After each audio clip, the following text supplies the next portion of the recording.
Ladies and gentlemen, welcome to my final One Piece reflections in the year 2023. We had some fantastic chapters. We're going to go over them. I'm going to give my final words, and then I'm going to rest for a while before I have my final stream of this year, where we're just going to talk about everything that's happened this year and what's going to be happening starting tomorrow. So, without further delay, yo, peoples, Kyushu 92 here, and welcome to yet another One Piece chapter, One Piece reflection stream. To those who don't know, it's me taking the end of every month. At the end of every month, we go over the chapters of One Piece we get within a month, and I have to say, these chapters for One Piece have been some of the most somber and yet some of the most inspirational chapters we've ever seen in this entire series. We've seen a lot of people risk their lives to save others. We've seen many flashbacks where we've seen people who are Chads and have just pure Chad energy, such as Odin's flashback. Then we have one of the most legendary flashbacks where we see not only in Odin's flashback, but we see the life of Roger when Odin travels with him and everything they got into, including them getting to Laugh Tale itself and seeing more of Roger as an individual. We've seen many flashbacks, but none compare to the pure benevolence that is the backstory and flashback history of one Bartholomew Kuma. And I have to say, after reading all three of these chapters during the month of December, he is pretty much my favorite character. He's my number one favorite character because of just how this guy is, everything he's done. So, Kuma is my most, if I had to pick anybody amongst look clean, well, thank you. The color scheme for today's clothes at church today was freestyle. You can wear whatever you wanted. And I don't usually wear my vest. The last time I wore this vest was at someone else's birthday, and they needed me as the IT guy because, I can do a lot of things technical. So they asked me to handle that, and I dressed up, looking professional, looking like I should be saying good afternoon, Mr. Wick. I I just hey, your boy can look clean sometimes. But out of every single character in One Piece, Bartholomew Kuma, just from his flashback alone, has become my most favorite character. More than any Straw Hats, more than any admirals, more than any Yonko, regardless of what powers they have. Him as a character is now my favorite. So, let's begin with chapter 1100. Thank you, Bonnie. Now, in this chapter, we see more of Egghead being built up. And we have Kizaru, who's an admiral now. And he's still wearing hats before he started transitioning over to using like a full yellow coat. And we have full security detail here at Egghead. Amongst these individuals is one Diaz Drake, who is, I want to say, a rear admiral at this time. And while that's going on, we have Jay Garcia saying this may not matter to you, Vegapunk, but regardless of Bartholomew Kuma's suitability to be the model of clone soldiers, he is a pirate with a 296 million berry bounty on his head. It would shame the Navy for us to use clone soldiers of such a man. So I have some conditions for you, Bartholomew Kuma. The first is that you will join the Seven Warlords as a pirate. So this is, and the stipulation for all of this is that he has to do these if Bonnie is to be saved from the Sapphire Scales. Okay, I just wanted to make sure. I wanted to make sure that I was unmuted, but we are good. A rookie named Ace recently knocked out one of the seven, and we have been searching for a replacement. We don't even know who the original who this other seven is. Because the only seven warlords we have known of have been Gecko Moria, Crocodile, Boa Hancock, Doflamingo, Mihawk, Bartholomew Kuma, well, the one unknown individual, and I want to say Jinbei. That unknown individual, and then Jinbei.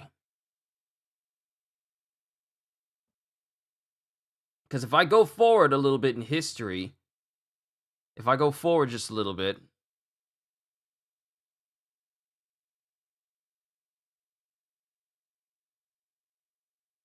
yeah, I'm going forward. I'm going forward a little bit. We still don't know who this unknown warlord actually is. Clapp would be proud. Yes, he would.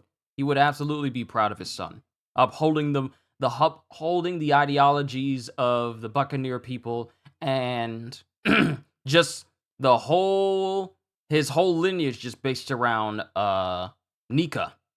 But Jay Garcia says a rookie named Ace recently knocked out one of the seven, and we have been searching for a replacement. The pirating world is growing restless, and you would be ideal as a warlord. My second condition is that you must be a human weapon for the Navy. And then Kuma's all like, you mean have them augment my body? And he says, that's right. Your unique qualities will make you a menace to other pirates. And then Kizaru goes, that'd be a big help to us in the Navy, too. And then Vegapunk's all like, shut up, Kizaru! He's right, but Kuma also has a prior record of revolutionary activity. We cannot have that power turned against the world government. Therefore, my third condition is that you must ultimately abandon your mind and your free will. And here's where it shows the true metal of Vegapunk, where he immediately objects to Kuma's mind and free will being erased completely. Now, wait a second, you're asking him to die, Saint Saturn. Is this just because you can't control the other seven warlords at a whim? Removing the human will from a cyborg just turns it into a simple robot. Are you asking me to kill this man? And then, of course, Jay Garcia does not care. You are in no position to make demands, military scientist. Notice that he stops calling him Vegapunk here, because he called him Vegapunk at the beginning of this conversation. He called him, this may not matter to you, Vegapunk. But then, as soon as Vegapunk starts objecting, Jay Garcia pretty much says what he really thinks of Vegapunk.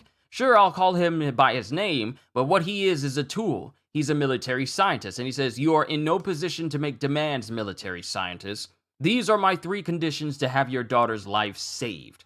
We have no obligation to put up the massive funds needed to save one measly little girl's life unless you promise to uphold these conditions. Those massive funds are really put towards keeping the celestial dragons fed. But we can't afford to save one life, but you can afford to constantly feed the celestial dragon masses, most of them have grown fat from this, but you can't save one life. It really does show you that the Gorosei do not care about any lives other than the celestial dragons ones. Everyone is insignificant except for celestial dragons. Everyone. It doesn't matter if your daughter's sick or what. It doesn't matter. You are just an insect to them. Yo, Alessio, good to see you. And Ogata, I just want to say hi to you. Ravi, I want to acknowledge everyone. Alessio, Yoda, welcome everybody. So it just shows you just how little the Gorosei see human lives other than the celestial dragons. Anything other than the celestial dragons are just insects, and they are to be silent unless they're spoken to. Everything is just insignificant to them other than the level that they're at, and those... Well, there's no one above the celestial... no one's above the Gorosei except for Im-sama. The celestial dragons might as well be, underneath the Gorosei. Because the Gorosei themselves are celestial dragons. It's just that they don't operate them. They have the mentality of them, they just don't operate them. These are my conditions to have your daughter's life saved. We have no obligation to put up the massive funds needed to save one measly little girl's life, unless you promise to uphold these conditions. And Vegapunk is already arguing. He's saying, like, this is murder, pure and simple. To perform such an operation would violate all human morality, and Kuma doesn't waste any time saying, would you do it on me, Vegapunk? I was so worried that his demands would be impossible, and I wouldn't be able to save Bonnie despite being so close. And here, you not only do you see the true metal of Vegapunk in this chapter, you see the true value and metal of Kuma in this chapter. This man hears these conditions, seeing how they're not impossible and he can achieve them, and he just all like, that's it? Fine, I'll do it. Literally One of these conditions says that he must ultimately abandon his mind and free will. And he still doesn't hesitate, as long as it can save Bonnie's life.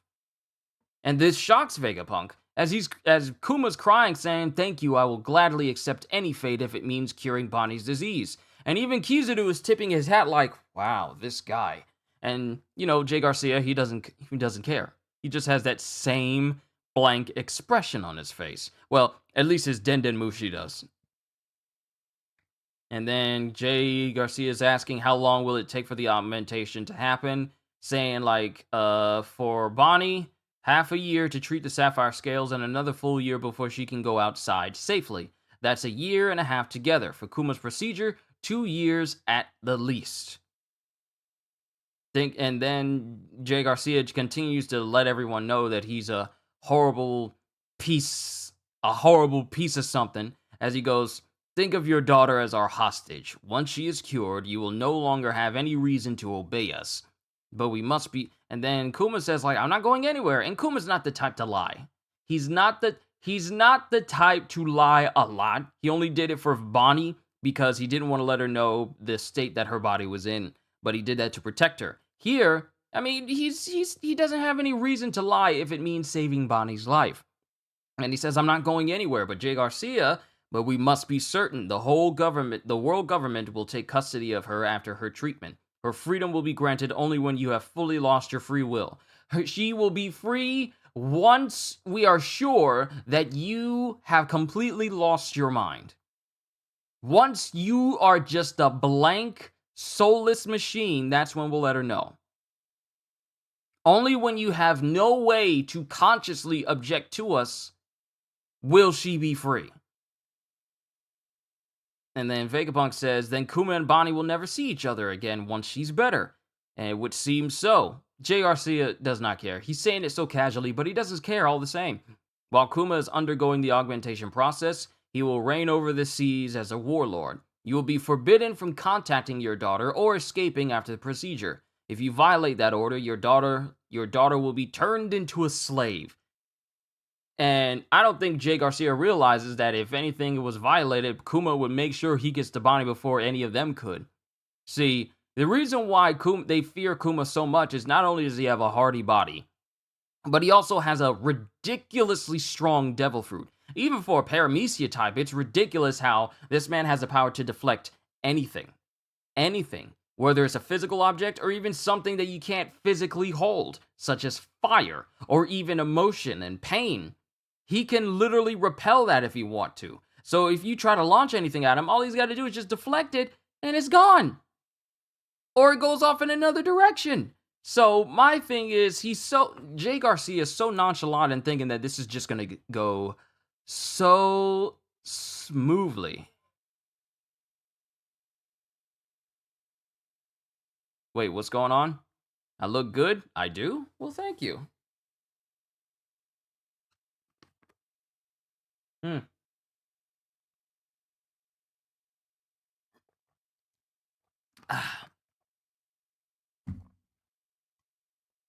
Let me see. Ozzy, good to see you as well. I'm just seeing everybody in chat off to the side. Since I'm not going to be with you later, it's a special Happy New Year from me and my family. A Happy New Year to you and yours, Alessio. If I don't see you again, I hope the new year is great for you and all that comes with it. Because once January starts, there's so many things I can't wait to do. My Fire Force series ends next week. Then we get the new DLC pack for One Piece Power Warriors 4, which is the Film Red pack with Uta, Kobe, and the ridiculously strong-looking Shanks. And then later on during the month, we're going to have the Kill the Justice League playthrough I'm going to be starting. So, yeah, January is already going to be fun for me, and I can't wait. But going back, it's crazy to me that out of the original 7 warlords, that Kuma is the most recent addition. I always figured he was one of the older warlords before we got that reveal. You would have thought that he's been with the warlords for so many years, but it turns out that, well, he was actually a warlord pretty recently. Like, when the series started, when Luffy's already going out to be a pirate, that's pretty much recently when Kuma has joined the Warlords, when the series starts. You and Alessio have to go have a great stream. Yoda, you and every member, you and Alessio, y'all have a fantastic time. Happy New Year to you. I'm grateful that you guys were even here because it really does mean the world to me. Y'all have a great time, and whatever you're doing, just enjoy yourself. But it's crazy when you get these the chronology of certain things, because if you've noticed, we're starting to get time frames of a lot of different things. We're starting to get a lot of time frames that allows us to figure out, like, oh, this is how old Bonnie is. This is how long ago Kuma was part of the Warlords. This is how recently he joined. We're getting time frames that allows us to piece the timeline of One Piece together. And I actually like that Oda has been doing that recently, because we were getting so many time frames and where things have lined up everywhere that we can all piece it together. Mind you, we're only like one small corner of a puzzle fully built, and we still got a whole big piece to go. So I can't wait. We're supposed to be getting a chapter of One Piece this week. I believe it's going to be on. It says it's going to be 6 days from now. Not to interfere, am I doing a VidCon next year? What you mean? What's a VidCon? Do you mean like doing a video in 2024, or what? What do you mean by VidCon? What is a VidCon?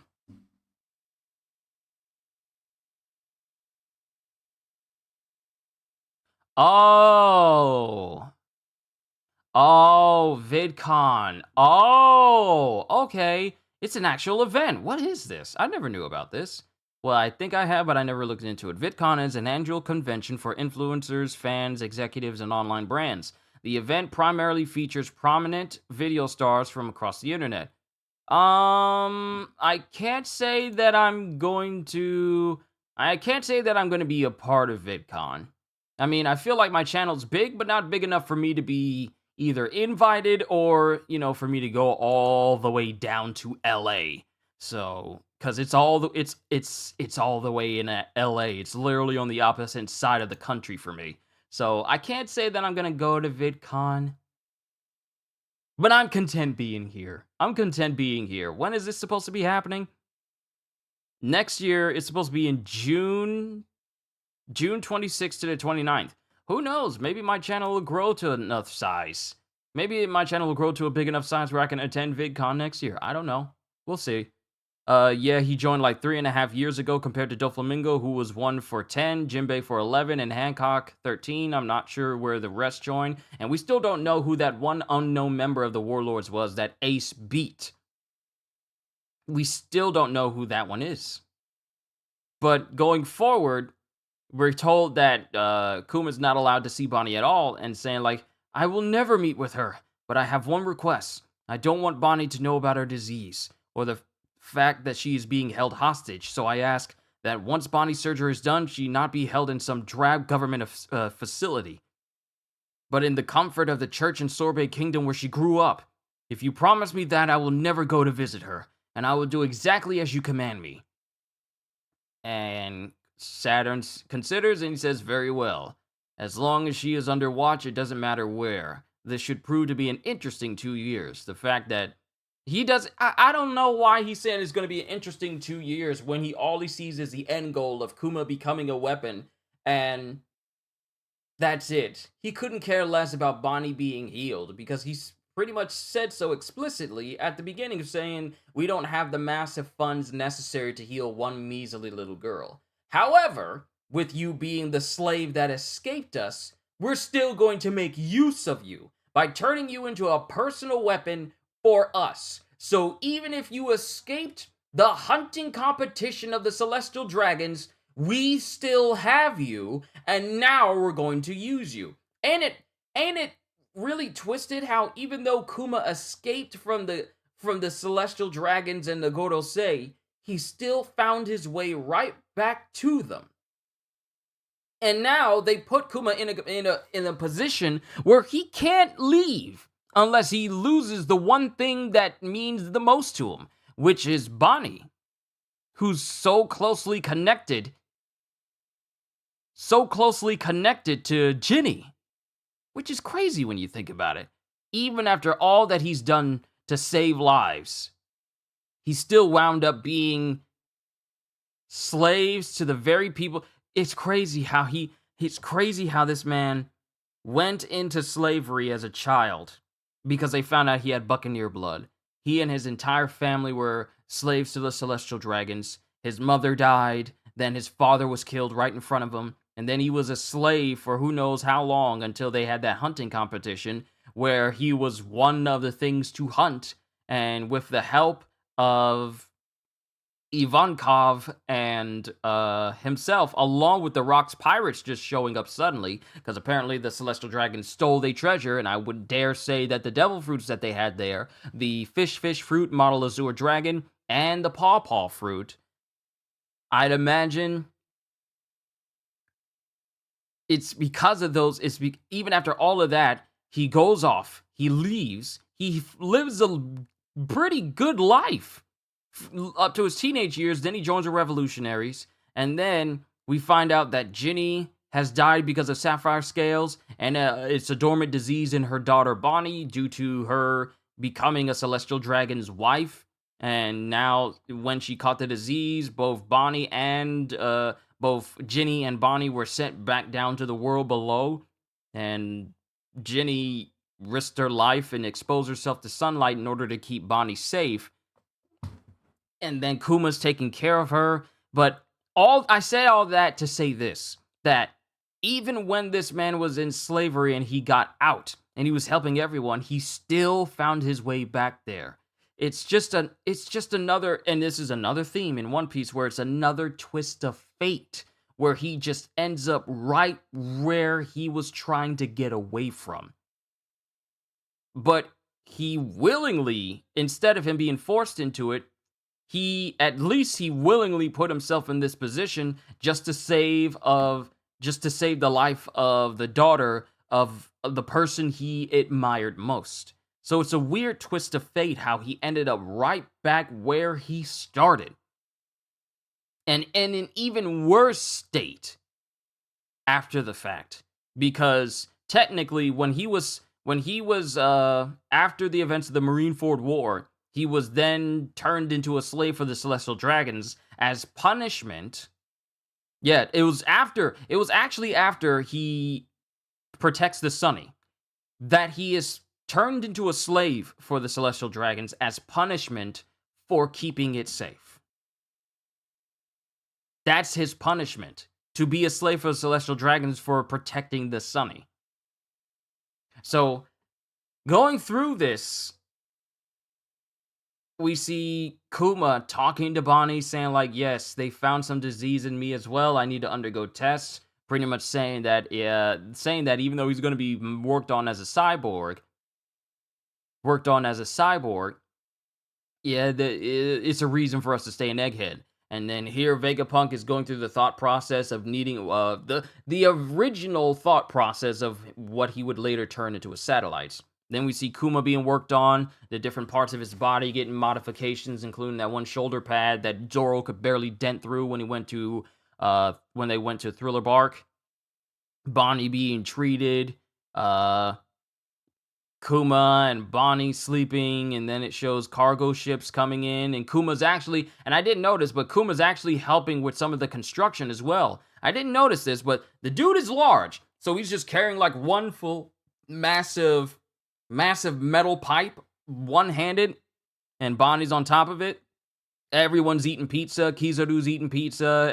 This is where Bonnie's love of pizza came in, where Sentomaru, Vegapunk, everyone is eating pizza, just big old giant slices of pizza, and I'm like, these are the size of these slices are bigger than your average pizza that you and I would actually eat.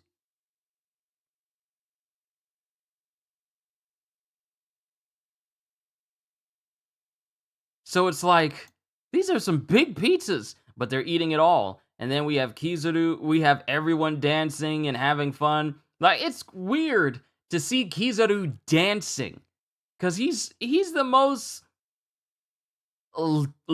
nonchalant when it comes to things, but he's dancing with Kuma, doing the Nika dance and everything. Then it's 6 months later, and Bonnie is, her treatment is coming along nicely. And then we go back to the Sorbet Kingdom where Bonnie's talking to everybody and she's saying that in another year I'll be cured and I can go outside. We see Queen Dowager Connie, and then we see Kuma, and then we see some people show up going like, "We'll take it from here, Kuma." And then everyone's all like, "Who is this woman?" And it's actually Cypher Pole number 8 Intelligence Agent Alpha. And this is where we find out that these are the people sent in to keep, not just to look after Bonnie, but they're really there to keep her there in the Sorbet Kingdom with absolutely no chance for Kuma and Bonnie to ever be reunited. And she pretty much makes herself out to be like one of the she pretty much makes out herself to be like one of the worst individuals, saying like a child's neck can be crushed just like that by taking a pebble in her fingertips and then just taking a big, pretty chunky rock and then crushing it with her fingertips. She's just straight up threatening Bonnie's life. And he was all like, "I know, I'm not coming back."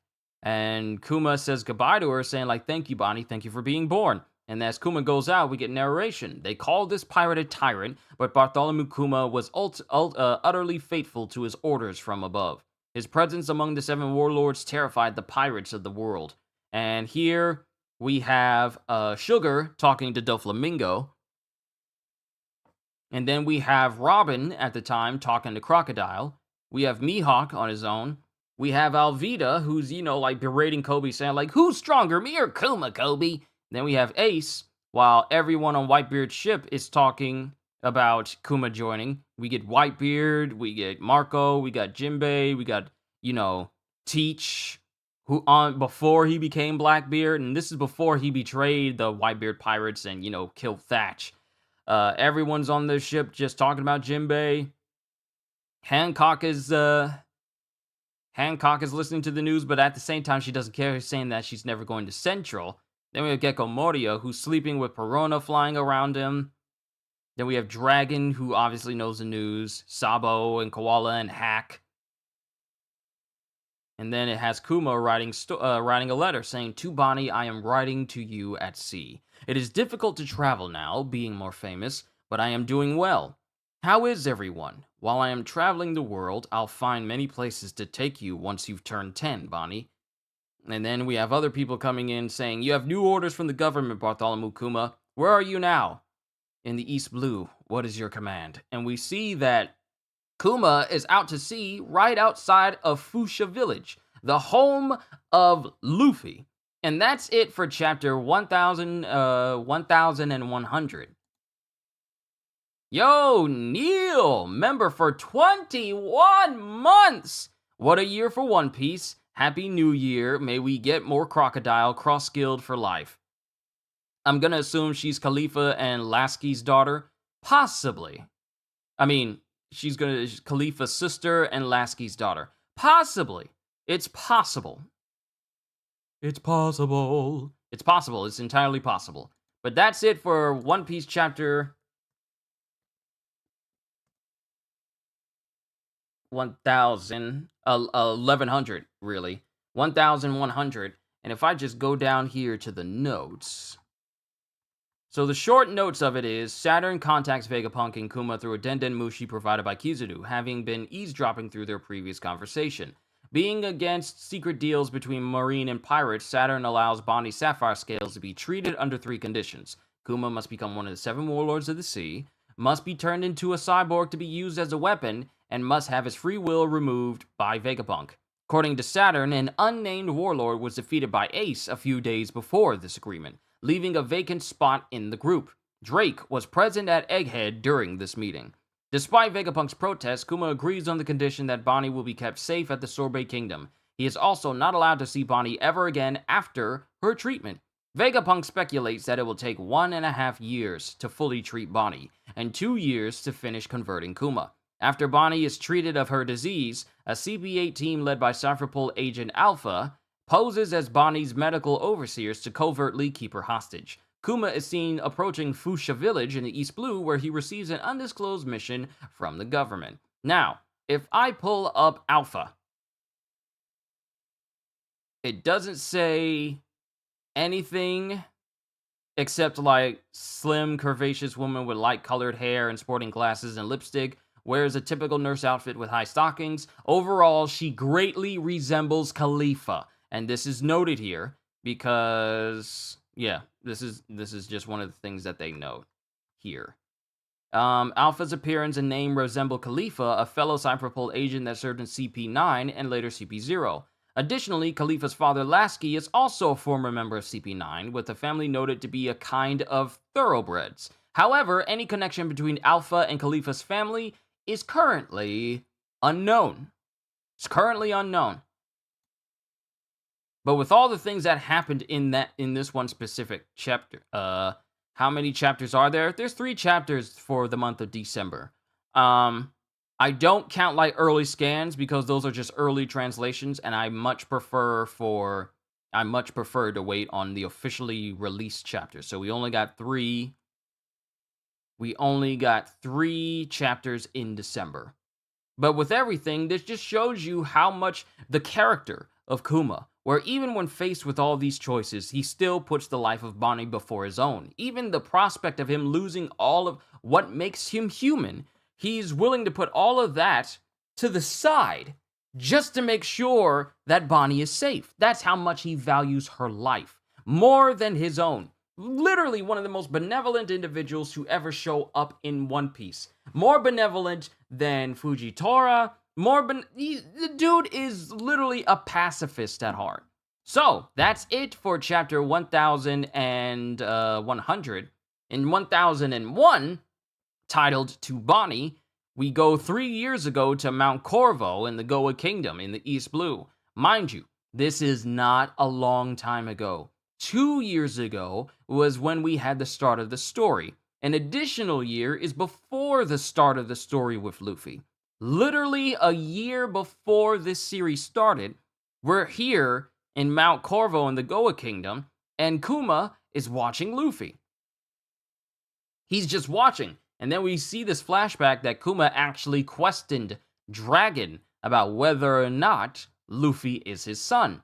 You seem extremely familiar with this particular nation, and I couldn't help but notice you traveling to a little village at the edge of the country and watching a particular young lad with Dragon going, "Keep going if you want to see me get killed. If you want to see me killed." What do you mean?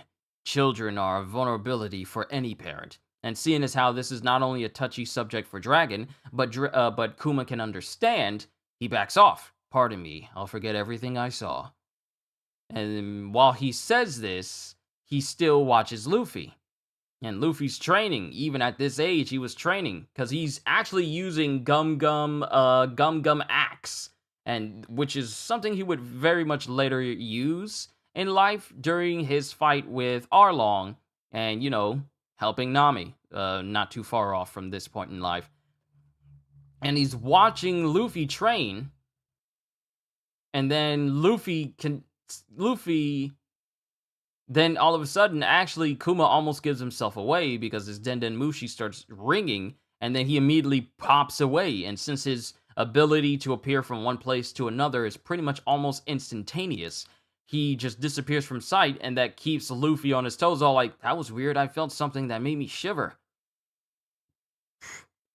Is there still a big boss lurking somewhere on this mountain? I gotta find it and hunt it before I set sail." He would never find Kuma. But it shows Kuma going, "Pirates have pillaged a merchant ship and are now on the run. Sink the pirate ship at once." And then it shows Kuma showing up to the ship, the merchant ship, going, "The pirates came out of nowhere. I'll take the injured to a hospital right now." "Bartholomew Kuma, what are you doing?" "I'll go ahead. You catch up." "Oh, thank you. I thought it would be too late for us." "Kuma, come in, Kuma!" And then Kuma goes after the pirates, and he's writing more letters to Bonnie. To Bonnie, "The world is full of more beautiful and wondrous sights than any book or picture could describe. I wish I could see you react to them. And then we go to the Sorbet Kingdom, where Bonnie has been consistently looking for letters from Kuma, but she's never been getting them. And it shows one of the news, and people are saying like, "Oh, they'll get here eventually." And this is Queen Connie going, "They'll get here eventually, dear." Then we have a news coup dropping a newspaper with a letter inside.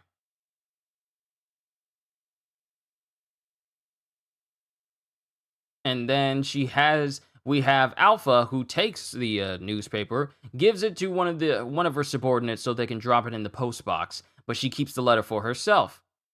And she then rips up the letter and drops it into a trash can, because it appears that Alpha has been taking the letters of Kuma and destroying every single one of them. Then we have Bonnie, whose body is enlarging due to her devil fruit, and she's using distorted future. Though I don't know if she consciously knows how much of a degree she's capable of controlling it. She's fighting Gyogyo, and then Alpha walks in. She momentarily sees Bonnie in this enlarged state, but Bonnie changes back so fast that Alpha has to do like a double take and wondering if she even saw it at all. And then Alpha's giving her medicine, which turns out it's just bitter syrup, because all the things that they've been giving to Bonnie have just been placebos. They've never been anything to actually enhance her health, because all she needed was just another year to just fully recover. Because the operation's over, she's just taking that extra year for it to settle in completely so that way she can go outside. And Yo-Yo's all like, "Old Connie, why is it bad if they find out about Bonnie's powers? That it's just in case a wise hawk hides its talons." And this is showing just how smart Queen Connie is by keeping this information away from Alpha and her team, because Queen Connie already don't trust them. So they're keeping that information about Bonnie having powers a secret as well, because they wouldn't want anything to be, complicated.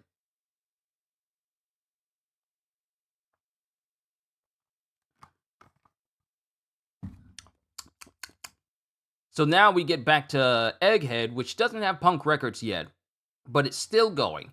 But we are back at Navy Science Division Laboratory 8, not called Egghead yet. And it shows the lower half of what would be the Fabrio phase. With Vegapunk saying like, "After this, I'll just use island clouds to make the lab and brain float." So at this time, Vegapunk has separated his brain.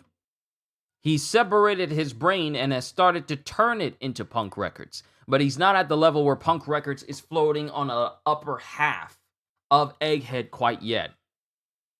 And then we have Stussy saying, "You've gone and gotten a fresh cut," and he's laughing at it because this is at the point where he cut off the top of his head.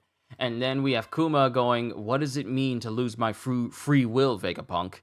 However you might be following your orders from above at the however you might be following your orders from above at the moment, would you continue to do their bidding if they told you to kill a child? Losing your free will in this research project means losing all of the memories and human emotions you've gained to this point in your life. But I'll make certain that you can maintain a bare minimum of conscious thought right up to just before the end. That should give you another year, I suppose." And then Kuma continues to write yet another letter, with Kuma going, "I'll keep sending them for as long as I can. I love Bonnie. I have another year to write out an entire life's worth of emotions to her." And then, Stussy, who's a clone at the time, is saying, who's a clone here. This is the clone of Stussy, Buckingham Stussy, and our Stussy that we love. She's all like, "That's so sweet." And he continues to write his letter. "I don't know when this letter might reach you, but happy 9th birthday, Bonnie. I'm writing to you from Vegapunk's lab, and then it has everyone back in the Sorbet Kingdom celebrating Bonnie's birthday. And everyone's celebrating. They created a giant pizza for her to eat. Then nighttime comes, and she goes to see if she can get another letter from Kuma, but it turns out that there isn't a single one in there. And Bonnie is, kind of crying because she's not getting any confirmation of Kuma from anywhere out there. Even though I'm pretty sure he said that he was going to write to her, but she's never getting any letters from him. And this, understandably makes her upset and sad because she was really hoping that she'd be able to keep in contact with her dad. Half a year passed without a single letter reaching her. Then we cut to Revolutionary HQ with someone telling Sabo, Kuma saved you again? Yes. He helped the army out of a pinch. Then he left without saying a word. If that's what Kuma wants, don't go after him. Because Kuma's out there just still saving people, even though he's serving. Even though he's serving the world government, he's still going out of his way to still save some people. Which just speaks to Kuma's character. Even if he's serving the world government right now, to keep Bonnie safe, he's still saving people. And Dragon says, I'm sure he has his reasons, ones he can't tell us, which just shows you how perceptive Dragon is. If he's not saying anything, then there must be a reason for it. Because, Kuma helped found the revolutionaries. So who knows Kuma better than the person who helped found the entire revolutionary army than Dragon? Hold on, give me a sec.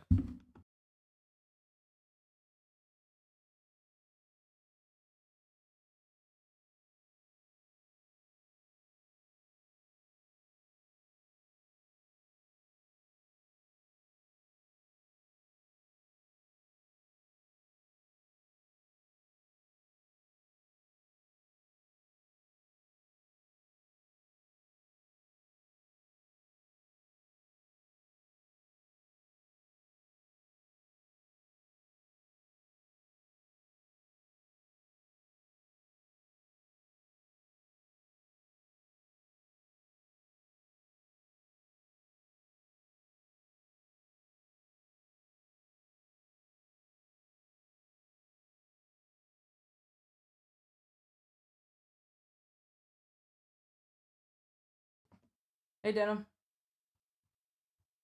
Denim. Come here. Hey, come see the people. See the people. Hey, say hi. Say hi to everybody, Denim. For those who don't know, this is one of our dogs. Yeah, I love you too. You might smell that grilled cheeseburger on my breath, but yeah, I'll let you go. You can go back out there. There you go. Good boy. Sorry about that. I was wondering why my family was hollering in the other room. It turns out that they were looking at my sister's performance they did at church today. Yeah, Denim's good. He's a good boy. He's very rambunctious, and he loves to be around my mom to the point where he can't be without her. But he's a good boy overall. Kenzo's good too. But I was wondering why they was hollering, but it turns out they were just looking at the performance at church today. Because my sisters came up with a step routine, and they absolutely killed it. It was absolutely amazing. But going back to the story,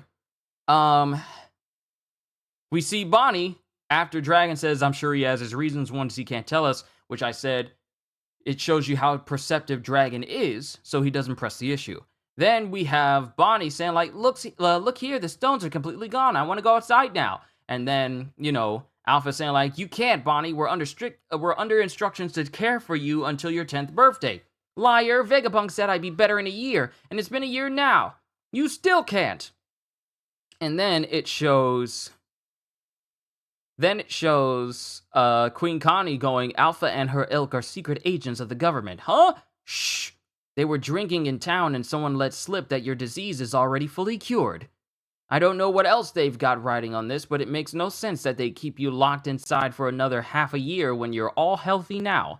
And it doesn't make sense that Kuma wouldn't write a single letter either, does it?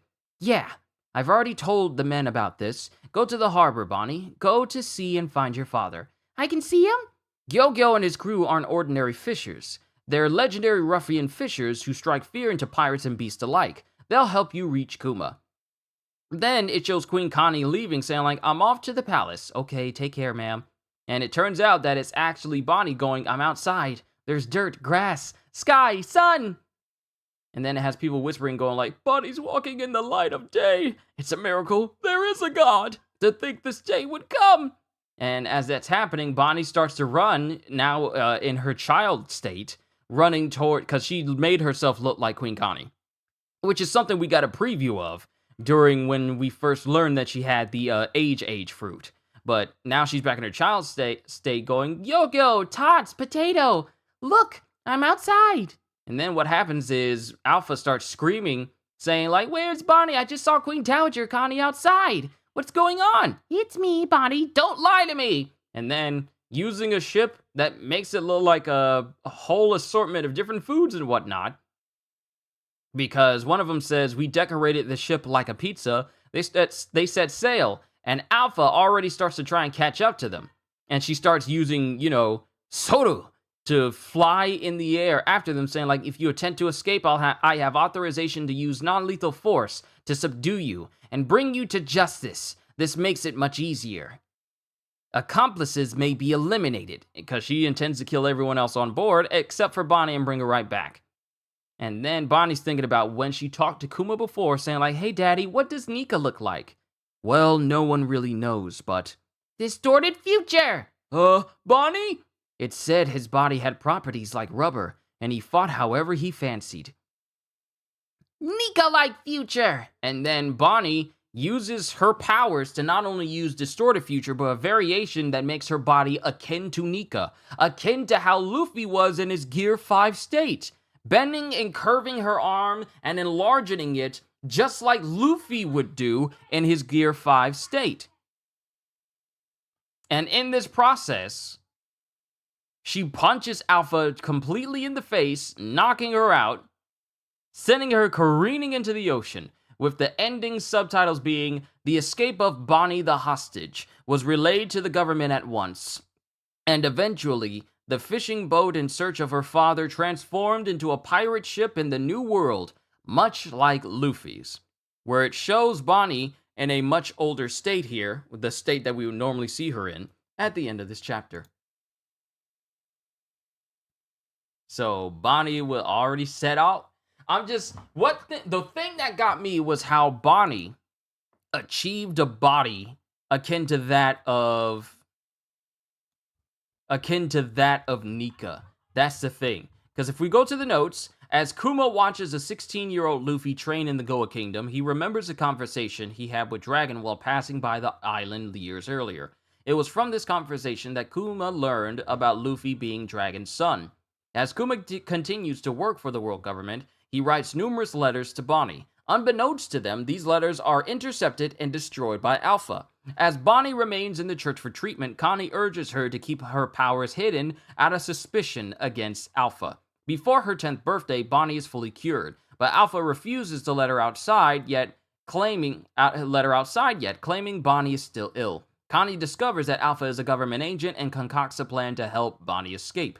Bonnie uses her powers to disguise herself as Connie and leaves towards the port, where a ship has been prepared for Bonnie, which is the Jewelry Margarita. That's the name of her ship. When Alpha tries to attack the escaping Bonnie, Bonnie uses Distortion Future Nika Mitaina Mirai to temporarily give herself the powers of Nika, giving her a rubbery body with the strength to knock out Alpha. So that's the thing that really did stick with me, was that her powers allowed her... Actually, you know what? I'm not going to delve too far into looking into her powers, because seeing as how, chapters 1103 early scans are out there, I kind of don't want to look through here quite yet until the new chapter drops later this week, so I'll worry about it later, and we'll look into Bonnie's powers later on. But overall, for Bonnie to access a future version of herself whose body moves and shapes itself like Nika, this is a very big thing, because the powers of Nika are of a mythical Zoan type. And Bonnie, using her distorted future, Nika-like future, she essentially turns her body akin to that of Luffy's Gear 5 state. Curvy body, fighting however she wished. A rubbery body, not curvy body, but a rubbery body being able to fight however she wished, the same way Luffy does in his Gear 5 state. So, there's more to Bonnie's powers than simply just aging things up and down, there's simply more to her powers than just aging things up and down, because if she's able to access a different future for herself that gives her that rubbery, stretchy, deformable body like Luffy's, then what's to stop her from thinking of different versions of herself if she were to have different types of devil fruits? I know this is probably more than likely not the case, but it opens up that question all the same. And the fact that she was able to body a CP, a Cypherpole agent, who are all trained to, use the six powers and be incredibly strong. The fact that she was able to one-shot a government Cypherpole agent in one go means that this age fruit not only grants her the ability to gain the powers of something that doesn't even belong to her, which is the Hito Hito no Mi, but it also gives her strength that goes along with it, that is capable of just bodying people. And when you think about it, out of all the people we see Bonnie hit, it's usually just to age them up or down. She doesn't really use her own body to, increase her stature and thus increase her strength for more striking power. The last time we saw this, I believe she was using Distorted Future to go after Vegapunk and try and kill him with like a big giant metal pipe. Just Distorted Future there. But we haven't seen her actually use this against someone else successfully other than in this flashback. This is irrelevant, but I wish we saw more of Kamiye. I feel like that Rokushiki technique is underappreciated. The paper body, the one where that allows them to dodge everything, you don't see it all that much. You only see it you only see it from people like Bluno and let me see, where is it? Kamiye. Yep. I knew I was right about it. It's the paper art.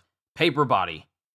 No, yeah, it's called paper arts. It's called paper art in the Viz and paper arts in Funimation. Yeah, you don't see many people using it. All we have for people using it is Rob, Lucci, Kaku, Jabra, pretty much every member of CP9, Kobe, Stussy, Who's Who, Nero, and Zephyr, non-canically. So we have the different versions, and the last time we saw it, Stussy was using it. The last time we saw it, Stussy was using it when Lucci tried to launch at her, and she literally just disappeared from sight. The version that Stussy was using is called Paper Art After Image. Instead of the body becoming limp like paper, the user appears to relax but actually moves with high speed around their opponent, leaving the opponent to attack an after image of the user.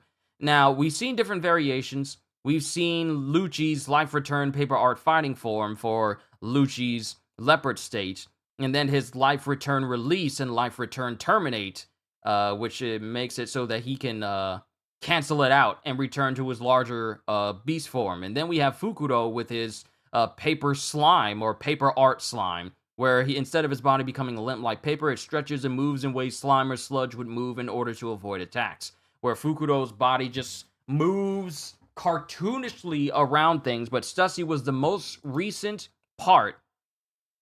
Stussy was the most recent version of us seeing another variation of Kamiye, where she just creates an after image, which is actually the fastest we see of someone, to the point, because do you realize how fast you gotta be to leave an after image?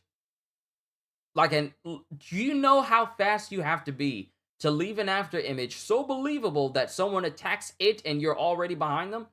That might be some of the fastest speed we see here. Aside from Kizuru, that might be some of the fastest speed we see. When you leave after images, it means you're moving so fast that the place where you were hasn't registered that you left yet. Reality itself hasn't fully registered that you've left that spot. Like, say for instance, if I were to move from here and I'm all the way over on the side of my room, but it's me just still sitting in this chair and my mouth has stopped moving, but I'm already over there, it's because I've moved so fast that reality itself has not caught up to the fact that I'm gone. So this might be the fastest version of paper arts that we've seen in the series. Don't know why, you just really like that one out of all of them. Oh yeah, Stussy, the one we get from Stussy is cool because, come on, it's valid enough to fool Lucci into attacking it. If he was truly perceptive as he thinks he is, he would have still attacked the real Stussy, but he didn't. He attacked an after image because Stussy is faster than him. Let that sink in for a moment there. While Lucci is called the greatest the greatest agent of CP9 that we've ever seen, he was not able to discern that Stussy's after image was not real and she slipped behind him. Which means that Stussy is capable of blitzing Lucci. Because if Lucci was faster, he would have got her. The only reason why he got her earlier on is because she willingly put herself in front of Vegapunk to keep Lucci from killing him. But Stussy is, honestly, with the speed that Stussy is able to move at to fool Lucci and appear right behind him, she's faster than him. And you can't tell me that he's not more honed after all these years. He's literally an awakened Zoan type now who still kept his free will. Mental state. He still kept his mental state. So you can't tell me that Lucci ain't faster, because he's definitely faster, but Stussy basically just showed us that Lucci is fast, but he ain't Stussy fast. But that's it for chapter, what did I read? I read everything. That's it for chapter 1102. Chapters 1101. Onwards to the last chapter we got for this year, titled Kuma's Life. And we just see Bonnie going out saying like, this is it. And people going, this is it, Bonnie. Kuma, she's gotta be on this island. So all the places that Bonnie has been going, because we see her in her attire that she would be wearing when we see her first in Sabaody. And she's saying like, disembark, we're the dreaded Bonnie Pirates. There's a fleet-wide order for their arrest. They've been leaving a trail of injured seniors and children in their wake. Only scum would do such a thing. And Bonnie proceeds to, beat up on all of these Marines, turning them into children and to old people alike. And while that's going on, the island that they're on also happens to be the same place where Kuma is. Where him going, I'm sorry, Bonnie, I can't meet with you. Why did she have to become a pirate? Don't try to track me down. And he immediately goes to someplace else. And Bonnie's upset that they weren't able to find him. Look, we're all pirates now, so let's take our time searching, Captain. Hey, in that case, I want to look for Nika, too. That way, when we find Daddy, he'll be so excited when I tell him we saw Nika back at that island. Meanwhile, in the East Blue, after defeating Arlong and his crew of fishmen pirates, Luffy gets his first bounty. Everyone, and then we see Sabo talking to Dragon, saying about Dragon presumably going to go to Rogue Town. Then we have and finding out who oversees that sea. And the person who oversees that section of the sea was Smoker. We already know of the altercation and the conversation between Smoker and Dragon when Luffy was trying to get away. Then we have Ace talking to Jinbei going, he defeated Arlong's crew? This boy? And then we have Kuma looking over these things going, what a strange twist of fate, Dragon. Both of our children are pirates. And Bonnie going, these are the ironclad laws of piratey behavior. Steal whatever you want from bad guys. Steal! Don't help other people unless they need it. Don't help! And, this is just Bonnie, keeping with the same ideologies and same teachings that Kuma's always had. Help other people, steal from people, but only the bad guys. And don't help anybody unless they need it, which just shows you how much of an impact Kuma has had on Bonnie as an individual. So, because when you think about it, when you think about the Jewelry Bonnie Pirates, they haven't gained notoriety for being the types of people that cause trouble on purpose and hurt individuals. If you think about it, she's the literal opposite of Eustace Captain Kidd. Eustace Captain Kidd does not care. Men, women, children, doesn't matter. He doesn't care. He doesn't care. He'll kill you if you get in his way. Whereas with Bonnie, you never heard of her killing anybody. Let alone doing anything for her notoriety to be, very apprehensive, like, oh, she's a violent one. You never hear anything like that for Bonnie. She's a supernova. We know about her powers. We've seen it in action, but not once have we seen her duties as a pirate, her role as a pirate in a violent light. Sure, she leaves women, old people and young people behind because of her powers, but never to a degree where she's just so unrealistically violent that it's all like, oh no, Jory Bonnie entered the room. So it's not like that. So we have Gyogo going, yeah, why not? Pretty sure that that's how you apply lipstick. Yes, I'm all grown up. And then she gets like the little jewelry, the under eye bar. It has a specific name for that type of jewelry under her eye. But she puts jewelry under her eye in the same spot where she got her sapphire scales going. This is here on my cheek so daddy can recognize it's me. All that's left is to get famous. Then he'll definitely know. Then we go back to Egghead, where numerous pacifistas have already been created. All the way from PX1 to PX10, with, Kuma being PX0. Saying, like, they're proceeding well, just like your augmentation. Anyway, did you hear that story the other day about the boy who declared war on the world government? This is during the time, or a little bit, this is a little while after Luffy raided Ennie's lobby in order to get Robin back. And then Vegapunk is surprised to hear that that Luffy is Dragon's son. I might as well tell you now. You'll see all my memories eventually. And we see that Egghead has progressed to the level of where it is right now. Punk Records up top, Labo phase, separated by clouds, island clouds, and then the Fabrio phase down at the bottom. I-Ring, it has a specific name. It has a specific name. Let me go to her appearance. It is called anti-eyebrow. It's called an anti-eyebrow. A piece of jewelry that's under the eye instead of over the eye. It's called an anti-eyebrow piercing. Yeah, that's exactly what it's called. It's called her anti-eyebrow. And let me go to 1102. Okay, just so I can pull up the summary here, because there's quite a bit. But she has that anti-eyebrow, and the Punk Records and all of Egghead has pretty much been built to where it looks like Egghead now. And after that, saying like through some trick of fate, it's a man who challenges the government with the power of rubber, almost like Nika, the figure I admire so much. Then we get to Thriller Bark, and this is after Luffy and company have beaten Gecko Moria completely, even after Gecko Moria used Shadow's Asgard. And Kuma's there going, orders are orders. I am tasked with killing your entire crew, but I will spare all of you in exchange for the head of Straw Hat Luffy. The government will be satisfied with that. And of course, we all know the response from every single one of the Straw Hats during this time, and it was never. And then he says, what a shame. And then uses and completely destroys the entire area.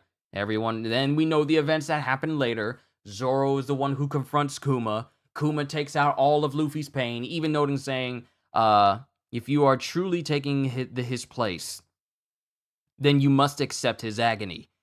And he's in Kuma, we're getting his inner monologues while he's having all these thoughts, where he says that based on all the pain that Luffy had pushed out of his body, Kuma says even I might pass out from this one. Because compared to all the pain bubbles that Kuma has created, this is actually bigger than the ones he had to deal with even when he was a teenager. The pain bubbles that he had floating in front of him, sure, they were big, but not to the point where they eclipsed him in size. So we've seen how much pain he would go through when he would enter into these pain bubbles.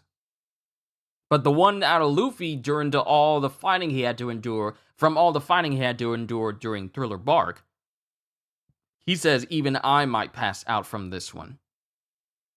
And then we all know what happens. We all know what Zoro does. He runs straight into it, takes that pain himself. Then he stands at the front of Thriller Bark going, you have exceptional friends. He's your son after all, Dragon. Then we're back at Sabaody with summons going, it's a mandatory summons of the 7 warlords. Refusing will cost you your title and... Don't be dramatic. What's this about? There is to be a public execution of a bannerman of the new era, Portgas D. Ace, and this means one thing is certain. There will be war with the Whitebeard pirates. This is literally the events leading up to the Marineford War. And Kuma was already at Sabaody, which means this is happening before the events of Luffy punching a Celestial Dragon. He was already there. A war with Whitebeard? I will be there by the day of the execution.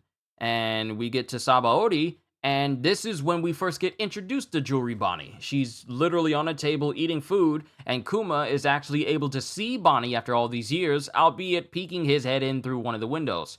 And He's sneaking around the buildings, but given the fact that this man is 21 feet tall, it's kind of hard for a man that size to just easily hide, because this man's face is so big it takes up the whole windowsill of a building for a restaurant, and it scares the people on the inside because, the man is big. Kuma's large. Matter of fact, if I just pull up his page, and I'm only going to look at his size. No, I was wrong. He's not 21 feet tall. He's 22 feet and 7 inches. 22. 22 feet tall. This man is big. Big. But he's hiding, but he's also looking at Bonnie going, Bonnie. And then he hears that the pirates attacked the Celestial Dragons. This is the moment where Luffy has punched St. Charlos. A battleship is coming from Navy headquarters. And then Kuma pops over to the top of the auction house, looks down, and goes, what did they do to the Celestial Dragons? It is a taboo of the highest order. We're close to Navy HQ. It's suicide to attack one here.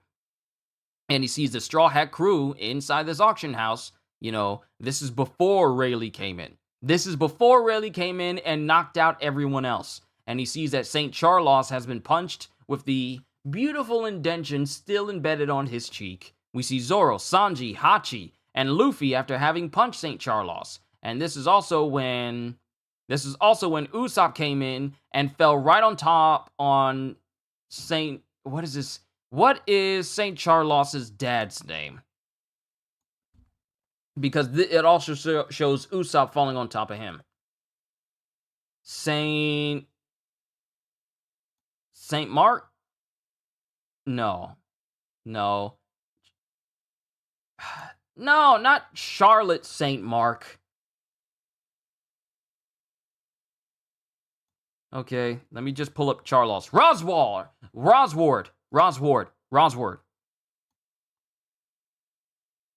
St. Charlos. So they say Rosward and Roswald. Yeah. Let me see this. Which is this? Rosward popularity polls. Okay, so it's Roswald. It's pronounced Roswald. Okay, thank you. Thank you for correcting me, Ozzy. Usopp falls on top of St. Roswald. Sorry. And we see Robin, we see Brooke, we see Nami, Frankie, Chopper. Was he protecting a fish man? Look, Straw Hat. That's an act of high treason, the likes of which none have accomplished in many centuries, which means that this isn't the first time that a celestial dragon has been purposefully attacked. Dragon, Eva, please forgive me. As we see Kuma teleport in to confront the pacifista that's about to take out Usopp and Brooke. Please forgive me for vanishing without a word. And he starts teleporting numerous members of the Straw Hats throughout each panel. We see the shocked face of Luffy as he's seeing Kuma separate all of them. And Kizaru's looking, Sentomaru's looking, and this is also during the time where Kuma has explained to Rayleigh that he's still a member of the Revolutionaries and he wants to help everyone there. But this is where we get some of the best writing for a character, as we get the inner monologues for Kuma as he goes, Dragon, Eva, please forgive me for vanishing without a word. I will leave behind the mark of my existence in Bonnie and the future of this boy.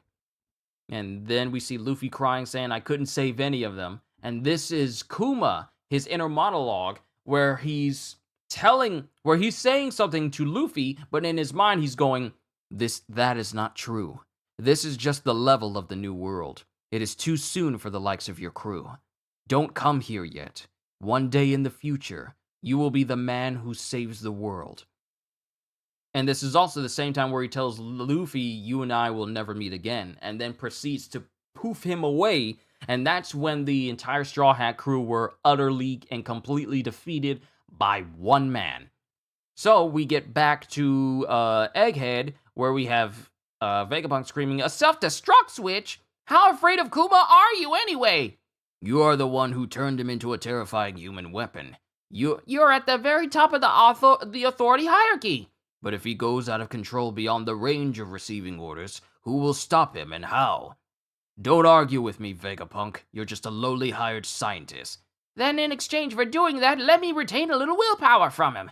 I've just invented a neural pathway that can switch between mental states like dual personalities. If you'll just let me test it on... I gave you an order, Vegapunk.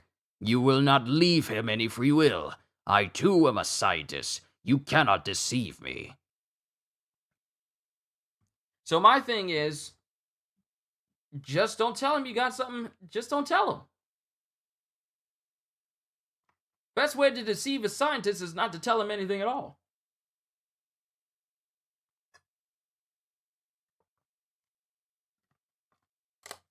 To be quite honest, that's one of the best ways you can do to deceive anyone. It's kind of shady, but it still works. Hope Charlos remains the way he is from Sai and Leo's attack, and the club imprint he received from Yasgard, I hope so as well. The sight of that fist print on Charlos's cheek never gets old, never does. Never does. He's taller than Whitebeard, but shorter than Kaido. That's crazy, isn't it? Whitebeard's already large. Kaido's already large. And you mean to tell me that Kuma is bigger than Whitebeard? Can you imagine Kuma as a playable character? In Pirate Warriors 4, Kuma would just be another giant character, but he has the power of the Pawpaw Fruit. Now, you guys, I don't know if you've seen my gameplay of me playing Kuma from Pirate Warriors 3, but imagine that guy, but he's the size of Whitebeard, and he's doing all those attacks. Paw cannons just being launched all over the place because Paw, and then the Ursa shock is just one big massive explosion in the distance. I hope they keep adding characters for Pirate Warriors 4. I hope they do. Please give us Kuma. Give us Kuma back. I would love to play as Kuma in Pirate Warriors 4 and take him everywhere and just make him strong, please. I would love to play as Kuma again in a new game. I would love it. But exactly, let's just see how smart Saturn thinks he is. Oh, the time is coming. Oda has not been planned. You know what? I'm going to save my words for last. But I too am a scientist. You cannot deceive me. But then Kuma and Bonnie, they'll never meet again. And then we have Kuma going, I'm just happy that you thought of me, Vegapunk. You shouldn't have heard that. And who was it that gave me supersonic hearing? So it just shows you that a lot of modifications were made for Kuma, where he's far more powerful in terms of every aspect of his abilities than normal. This man has supersonic hearing now, so you can't physically hide from him. He can hear you. Well, here we are, Kuma. This is the day I flipped the switch. It's been 2 long years, but I've enjoyed them with you. Me too. Your first mission seems like it'll involve fighting against the Whitebeard pirates. They've ordered a mass deployment of clone soldiers. After all that is done, I'd like you to program a mission into me. Huh? You want to stand guard over the Straw Hat ship? I would like to protect their home until one of the crew returns to it. So we find out that Kuma's the one who gave himself the order to protect the Straw Hat ship. We thought it was someone else, but it was Kuma the entire time. Even though I won't be around to witness their growth. What pipe dreams do you see in this boy? Something in his actions shakes the very core of my being. Nika is only a legend, but I instilled into Bonnie the stories of a warrior who rides the rhythm of liberation and brings smiles to all. If there is a hero who will bring a great transformation to this sea, I think it must be him. A revolutionary making a bet on a pirate. Quite the dark horse you've chosen. Peh. But that contradiction is proof of your humanity. Now, time to provide me with my material for scientific research. We had a deal. And it shows Kuma taking all of his memories and putting it into a bubble in the room that Bonnie would break into. Once you emit that, do the memories in your mind vanish? No, it's more like a copy, but it will vanish once touched. So that pretty much puts out of our mind Kuma ever getting those memories back, because once Bonnie went into them and experienced them all, it's gone. Not to worry, I've built a system that will allow me to see inside without contact. So can we just talk about how smart Vegapunk is? Can we just talk about how smart Vegapunk is? He created technology that allows him to see the memories of another individual from a paw-shaped bubble. He's created... I don't think we fully comprehend just how ludicrous that is. He created technology that allows you to see the memories of a person from a bubble. Accurately see these memories.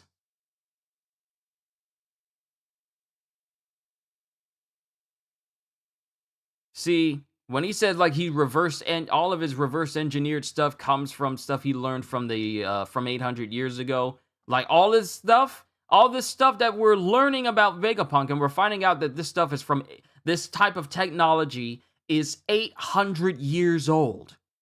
He just reversed engineered it, but it's from 800-year-old technology back during the Void Century. To find out that all these technological advancements come from 8th-century-old technology.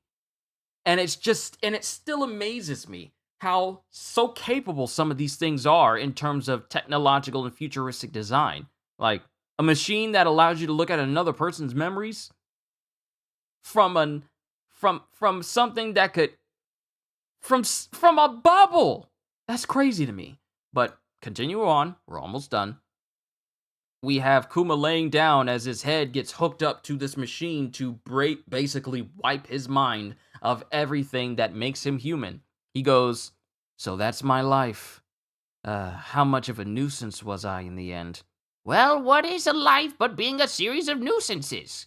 And then we see the memory of Kuma when he was born, memories of Kuma when he was running and he met Ivankov, memories of Kuma when he met Ginny, memories of Kuma when he got older and he met the revolutionaries and Dragon, Gyogyo, and Tot and Potato. Memories of when Ginny got older and she was the captain of the Eastern Forces of the Revolutionary Army.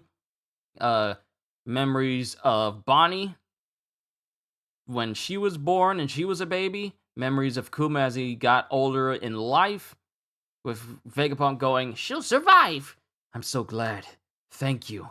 As Vegapunk is beside himself with grief because he really can't bring himself to wipe this person's mind, because even though he's being forced to.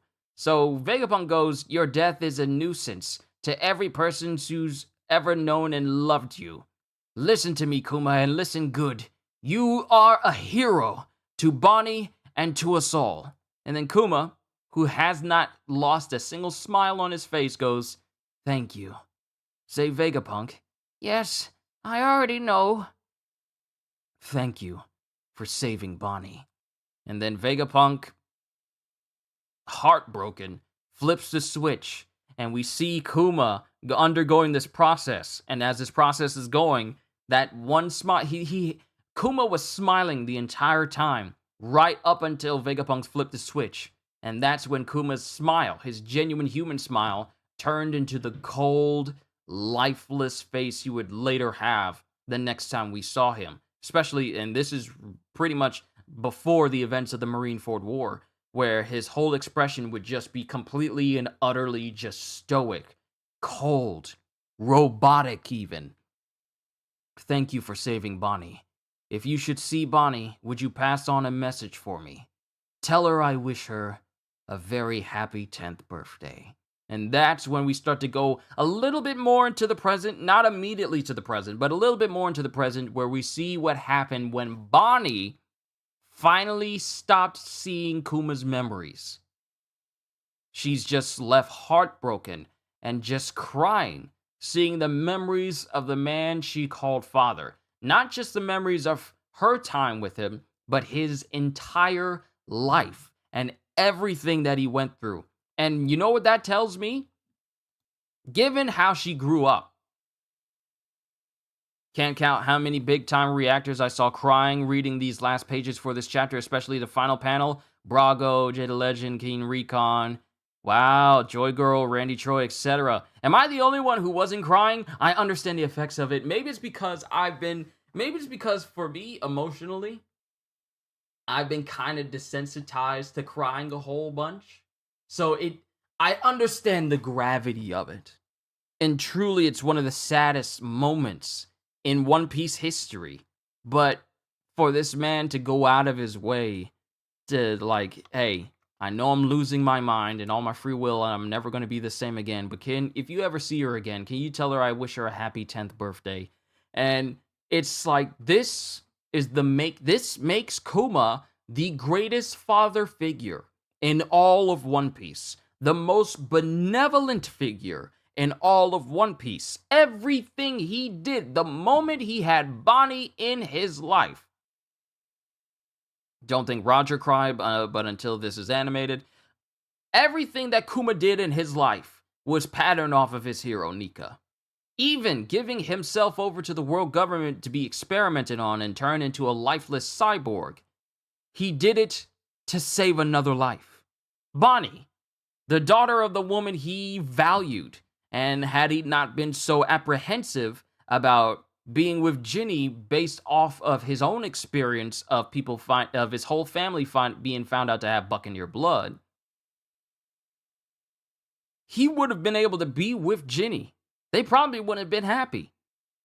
But because he valued her so much, he resolved to take care of her daughter even after she died, and instill in Bonnie the teachings that he had of, the Buccaneer people and about Nika. So overall, Oda has not only let me bring my mic over here so I can talk to you guys. Not only has Oda cooked this entire year, but he has also given us one of the greatest characters, and now my number one favorite character in One Piece.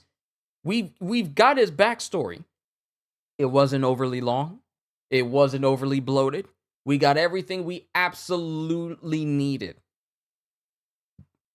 to cement Kuma as one of the greatest characters that Oda has ever made for this entire story. Sure, we got Fujitora. He's amazing. This man is the most humane out of every single Marine we've ever come across, where his own motto is humane justice. But now we got Kuma, whose whole entire life has always been about helping others. And the best written? Yes. Out of everyone, his life story was so well written. Better than any other flashback I've seen. Better than Odin's. Better than, seeing that section of Roger's life when Odin was traveling with him. Because it was really an Odin flashback, but Roger was just in it, and Whitebeard was just in it. Sure, we got some amazing moments, but Kuma's backstory gave us so much information, but also made us feel differently about a character who has always been seen as a scary individual. Now that we know more about Kuma, every action he has taken has always been for the betterment of everyone he saved. And that includes Luffy and his crew. We knew there was a reason why he sent him away, but now that we know that Kuma fully thought that Luffy is going to be the man that saves the world, and he purposefully sent them all away, specifically to the places he's been to already, to make them stronger because they were not ready for the new world yet. This man knew that the main character was not ready, so he sent him away to make him get ready. Oda has created one of the best written characters of this entire series. And that's amazing to me. Because here's the thing. I also read My Hero Academia, for those who don't already know. I read My Hero Academia, and Horikoshi does a fantastic job writing characters in there as well. Especially not just with the heroes and people who are aspiring to be heroes, but the villain side. For some villains, you even feel more inclined to be on their side because of how society has treated them, how they were brought up, and how their entire worldviews may have been ruined. Horikoshi is the type of individual that can make you sympathetic to a person whose whole idea of life is just to eradicate and kill a whole bunch of people. Because he can make that backstory feel so emotional and so impactful that it's all like, I understand why he's acting this way. I understand. Oda has shown that he can do that too.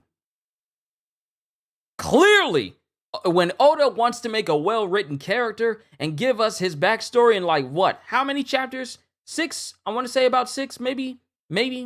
Maybe 6 chapters? I want to say 6 chapters. Someone will correct me. How many chapters was Kuma's backstory? 6 or 7? I want to say it's 6 or 7.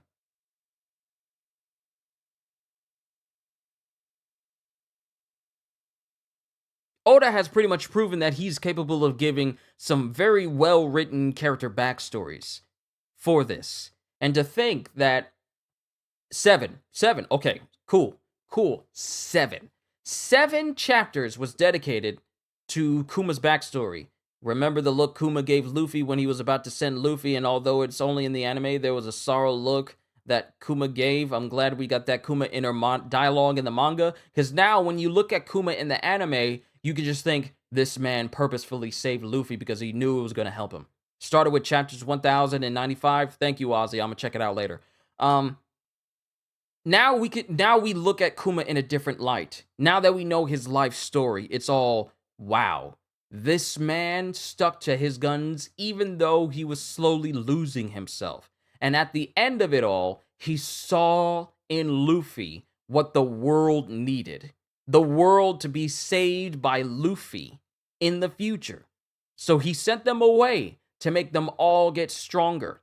Luffy to Amazon Lily, of which he would then go to Impel Down and then make his way to Marineford, almost lose his life, fail to rescue Ace, and jumpstart the need for Luffy to become even stronger because of the events of the Marineford War. Then you have Zoro getting sent off to the one place where he could get stronger, which was the home of the very person that Zoro has always wanted to defeat, Mihawk. We get Nami, who's sent to a sky island so she can better her knowledge of weather patterns, and thus increase her capabilities of using weather as a weapon with her climate attack and such. Usopp gets sent to a place where he kind of gorges himself on a bunch of food, but learns new techniques and new capabilities, and actually makes himself stronger in this island. Along with Heraclean. Then you get Chopper sent to a place where his medical knowledge can be increased. You get Sanji, who's sent to the Kamabaka Queendom to be trained by, I want to say be trained by Ivankov, and not only to make himself stronger, but also learn new cooking recipes that can help revitalize, that can help Sanji's cooking overall. Not just making regular foods, but food that can also bring back food with buffs. So that's Sanji. Frankie being sent to a location that will allow him to enhance his already substantial cybernetic abilities to an even greater degree by using stuff from Vegapunk. Then you get Brook, who's sent to a location where he's pretty much just treated as a slave, but he still gets stronger because he learns how to, manipulate his own soul. Nigo Robin gets sent to a location where she's, kind of enslaved for a little bit, but then she gets freed by the revolutionary armies, and thus she becomes stronger because she is a part of the revolutionary armies as well for a short time. And I think I covered everyone. Every single Straw Hat was sent to a location that would benefit them greatly.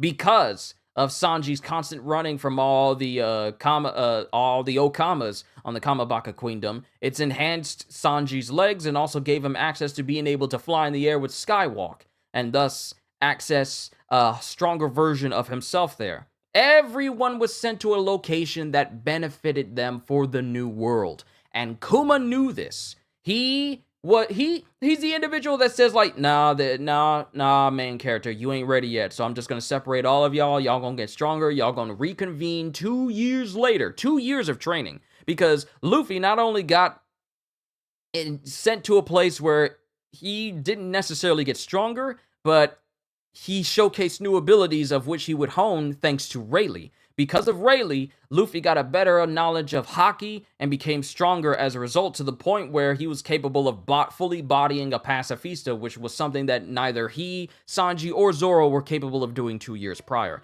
Every single one of the Straw Hats were sent to locations that would benefit them 2 years later, and as it stands right now, it's one of the best decisions that have ever been made for a main character. And we all have Kuma to thank.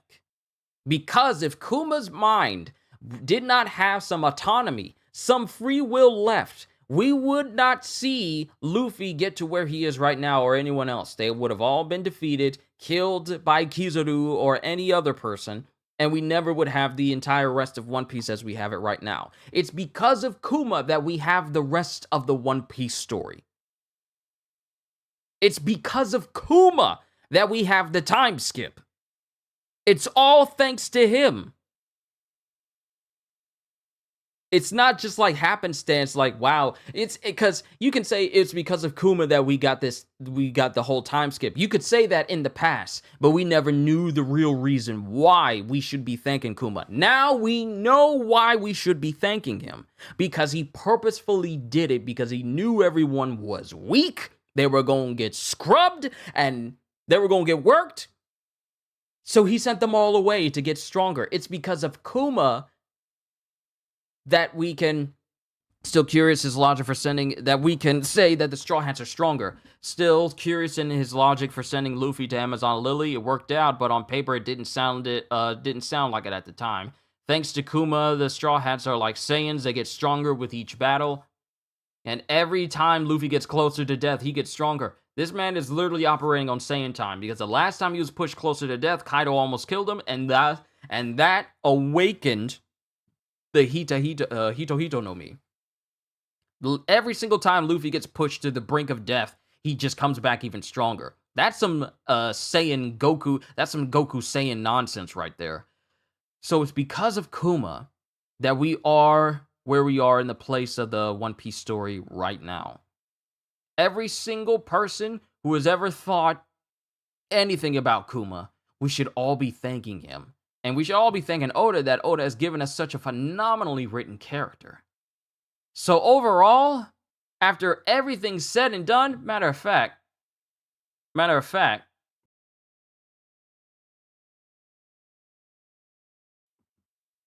I forgot to read the quick notes here. Sorry. Kuma's perspective is shown through multiple past events he was involved with, such as his fights with the Straw Hats in Thriller Bark and the Sabaody Archipelago. Kuma was around the human auctioning house during the Celestial Dragon hit-and-run incident, spying on the event's ongoings. He was also around the restaurant where Bonnie made her series debut, observing her from the outside. Wouldn't be surprised if they redo this scene in the future in the anime, but it secretly pans over to Kuma looking at Bonnie in the window. I'm calling it right now. They're going to do it. I'm calling it right here. It is 4:32 p.m.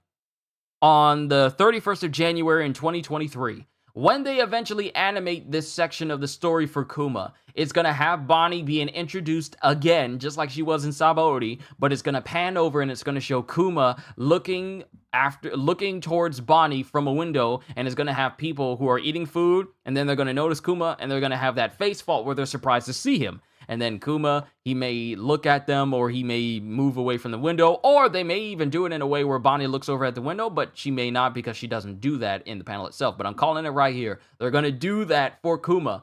Either she's going to be in front, and then it's going to blur out, and it's going to focus in on Kuma in the background, and it's just going to show him smiling. I'm calling it right now. They're going to do that. But, that actually was a good tasty burger. The moment Vegapunk erases Kuma's mind is shown. Before the process, J. Garcia Saturn ordered Vegapunk to install a self-destruct mechanism in Kuma as a failsafe, much to Vegapunk's protests. Vegapunk requested to have some of Kuma's mind preserved through an untested neural technology he had invented, but Saturn vetoed the idea. According to Kuma, the memory bubble he had given to Vegapunk for studying would vanish the moment someone touched it, something that would happen through Bonnie 2 years later. Can you imagine what would have happened if someone accidentally touched the bubble? Can you imagine if it wasn't Bonnie who got his memories? And speaking of Bonnie, due to the fact that Kuma thought of Luffy as like a Nika-like person, and Bonnie was brought up on the teachings of Nika from Kuma, what are the odds that Bonnie will be someone who could be seen as a Straw Hat ally later in the future?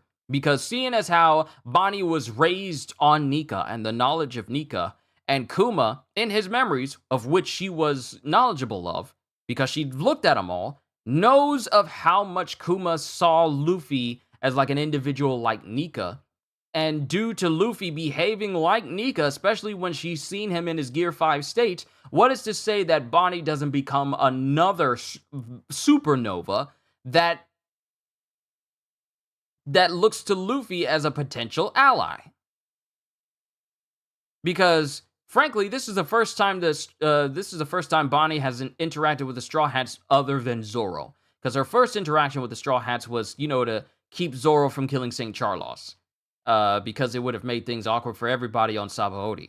Not because he's not capable of doing it, trust me. Charlos has horrible aim and Zoro's very fast. And he could have instantly killed Charlos right then and there. We never would have had a moment. He never would have had a moment where he's all like, "Gods, kill them!" Zoro would have killed him instantly. But that's the only time that Bonnie's ever interacted with any member of the Straw Hats. But now she's interacting with the whole crew.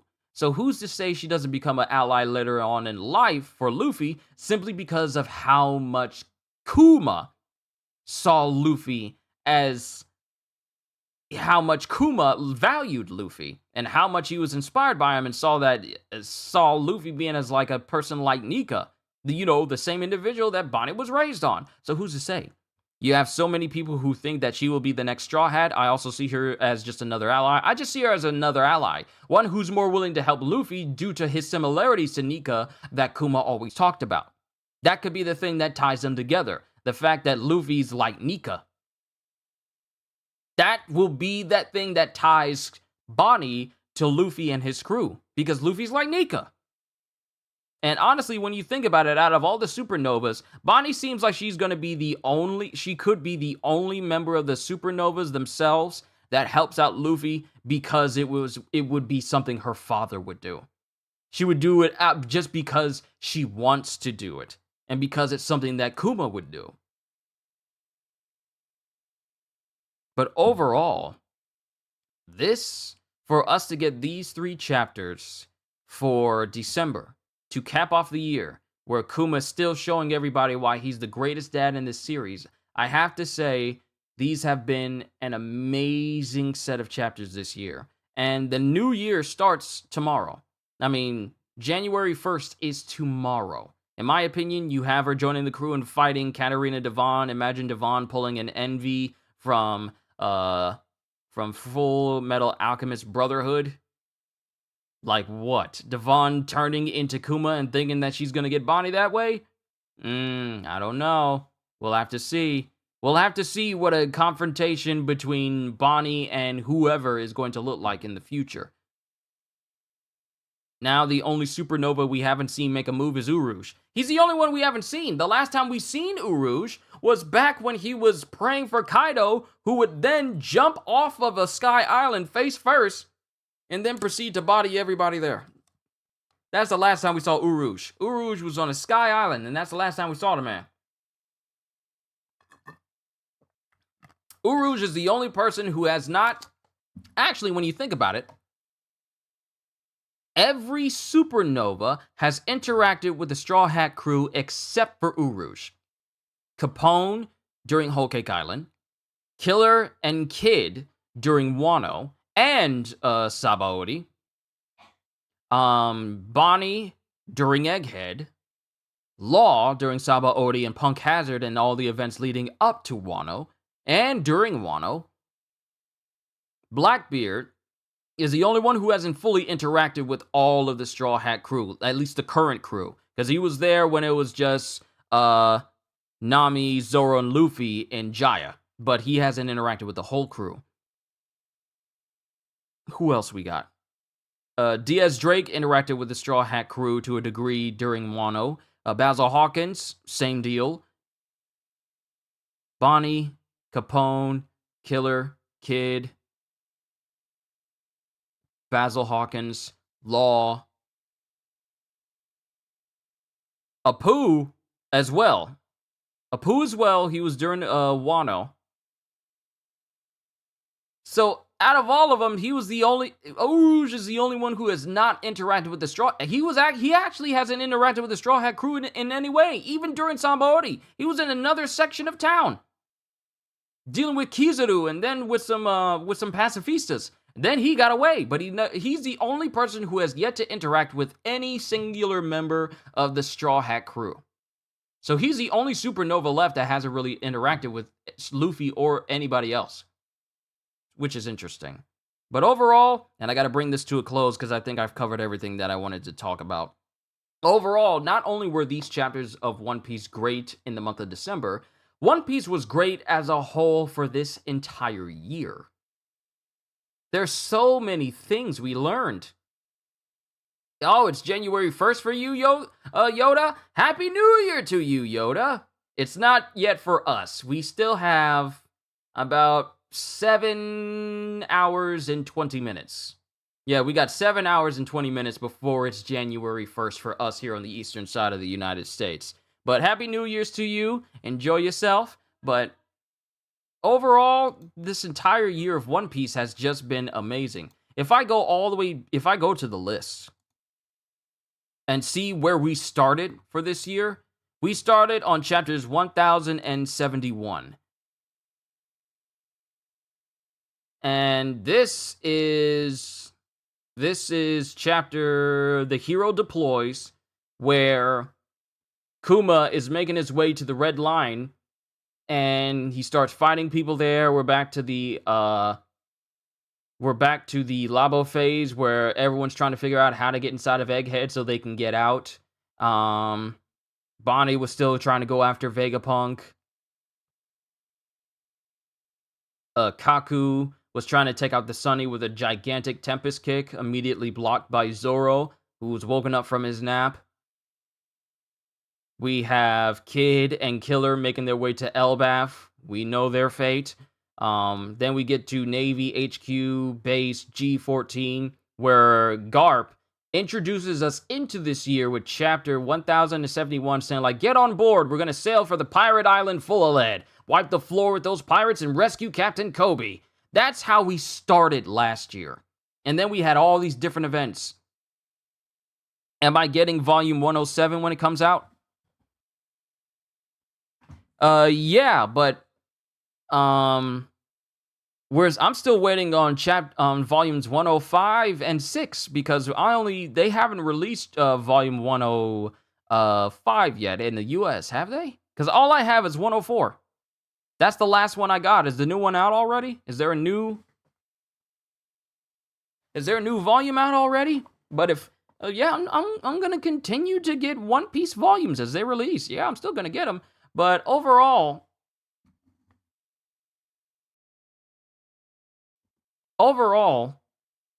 this has been a phenomenal year for One Piece.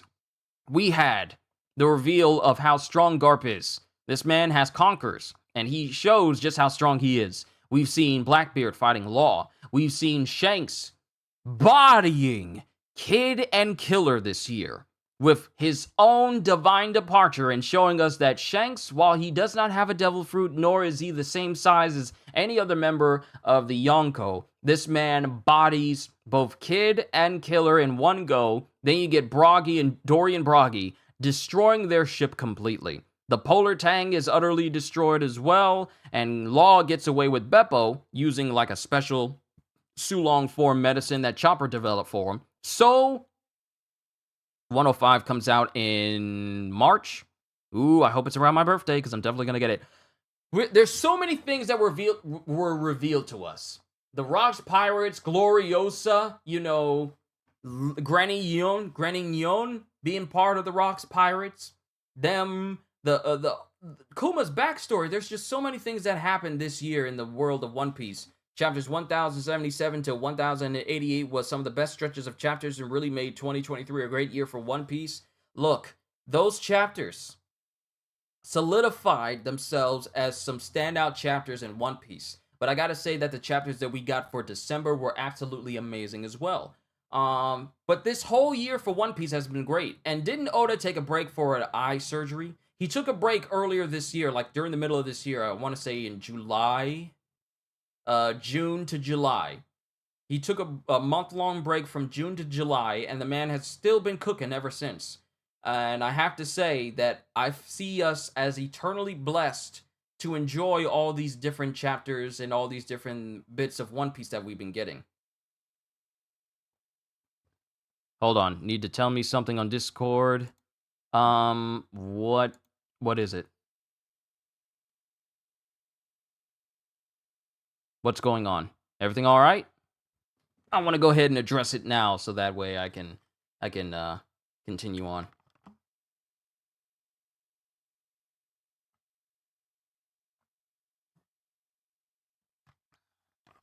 Go ahead and let me know what's going on there, Yoda. So that way I can address it before I end my stream today. Because I still need to do one final stream where I'm talking to you guys about this year as a whole, and then what to expect from the new year. But go ahead and let me know. Go ahead and let me know. You say you're gonna tell me on Discord and DMs. So go ahead and let me know now. It was either after the Gorosei name reveals or after full lead attack where Oda took a break for eye surgery. I think it was. If it was around July. Let me go back to the list. So we got...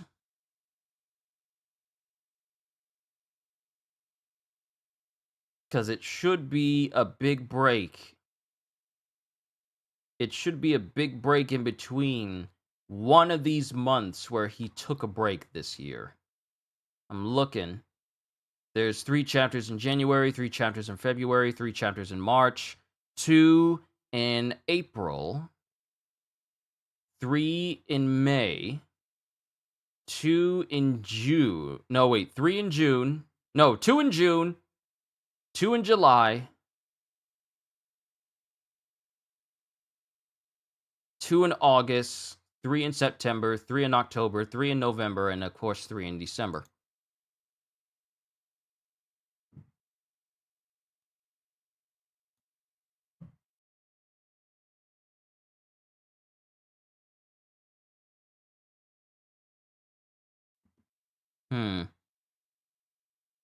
Yoda, are you gonna say what you need to say to me? Because I need you to go ahead and let me know now because I want to give my final words so I can focus on this.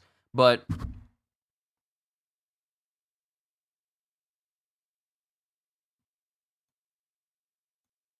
I think after 1086 was eye surgery, and after 1088 was for live action promotion. Yeah. You're right. When we got only 2 chapters for a month, that's when things started to where we got less stuff.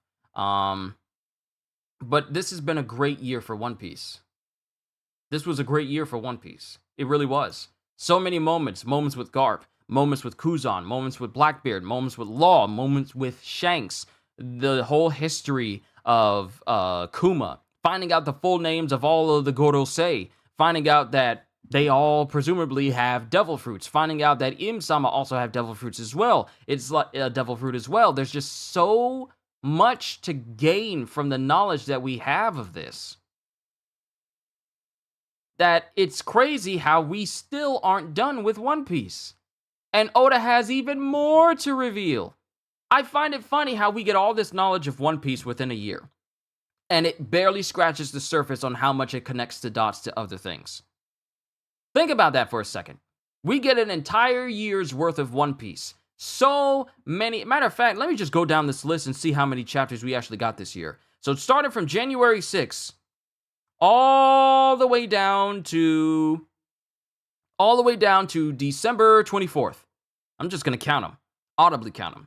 So 3, 6, 9, 10, 11, 12, 13, 14, 15, 16, 17, 18, 19, 20, 21, 22, 23, 24, 25, 26, 27, 28, 29, 30, 31, 32.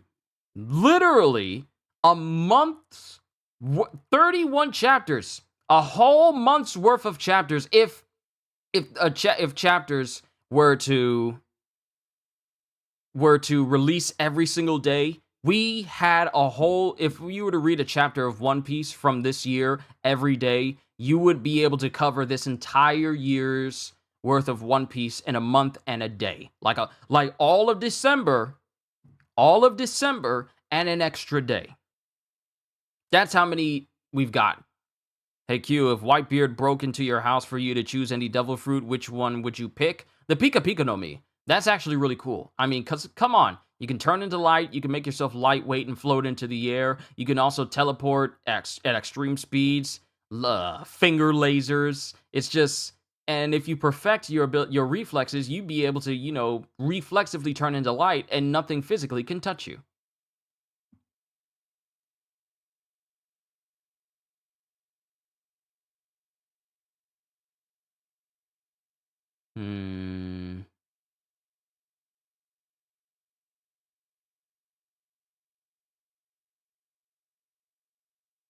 Hmm. Oh, so that's what you wanted to ask me. Ah, I see.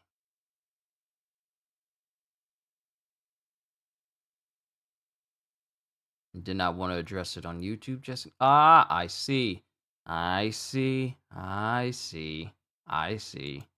Yeah, I get it now. I understand. Hold on. Let me do this. Where's my phone at?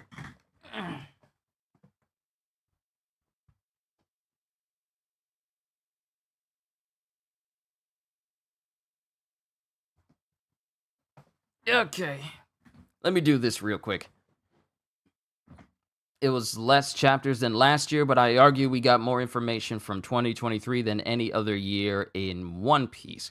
Be water, my friend. Oh, yeah. I choose Robins to be honest. It would make doing stuff around the house easier. Being able to, manipulate things with extra hands, it definitely would be easier. Would be easier. Hold on. Give me a second. Let me do this. Do, do, do, do, do, do, do, do, do, do, do, do. Do, do. Okay, I had to turn the volume down. There's something I'm checking real quick. Don't worry, I'll address it. I'll address some other stuff real quick. There's just something I need to do here. Let me see.